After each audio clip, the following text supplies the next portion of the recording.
নমস্কার, আমি অক্ষয়।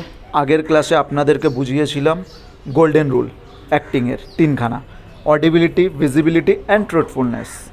তার মধ্যে দুখানা আপনাদেরকে প্রপারভাবে বুঝিয়েছি, অডিবিলিটি অ্যান্ড ভিজিবিলিটি কাকে বলে। আশা করি আপনাদের কোনো প্রবলেম হয়নি। যদি কোনো প্রবলেম হয়ে থাকে তো আপনি আমাকে ফেসবুক বা ইনস্টায় মেসেজ করতে পারেন বা কমেন্ট সেকশনেও কমেন্ট করতে পারেন। আমি আপনাদেরকে রিপ্লাই দেওয়ার চেষ্টা করব না, আমি দেব, তার ওপর ভিডিও বানাবো। আপনাদের প্রত্যেকটা প্রবলেম আমি সলভ করব। আজকে আমি বলবো তোমার ট্রুথফুলনেস কাকে বলে। তো ট্রুথফুলনেস হলো বিশ্বাসযোগ্য করে তোলা। প্রথমত আপনাকে যে কোনো অভিনয় যখন আমি করব বিশ্বাসযোগ্য করে তুলতে হবে।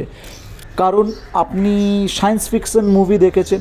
সায়েন্স ফিকশন মুভিগুলোতে কী হয়, এলিয়েন বা আরও নানান ধরনের এমন অবাস্তব জিনিসগুলো দেখায় যেগুলো বাস্তবে হয় না, কিন্তু আমরা অনেক সময় দেখে ফিল করি না যে হ্যাঁ সিরিয়াসলি এলিয়েন হয়। বা আপনি হিন্দি বেঙ্গলি মুভিতে চলে আসুন, আপনি ভূত বা ভগবান বা ইচ্ছাধারী নাগ নাগিন, ইচ্ছাধারী শের, এই ধরনের মুভি দেখেছেন। এইগুলো তো রিয়েল লাইফে এক্সিস্ট করে না, বাট আমাদেরকে দেখে ফিল হয় হ্যাঁ সিরিয়াসলি হয়।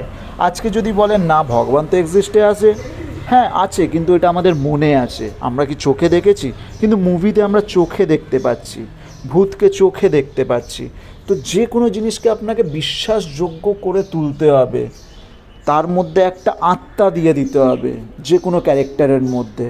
আশা করি আপনাদেরকে বোঝাতে পেরেছি। Thank you. নেক্সট ক্লাস আপনাদের জন্য আরও ভালো টপিক আমি নিয়ে আসবো। Thank you.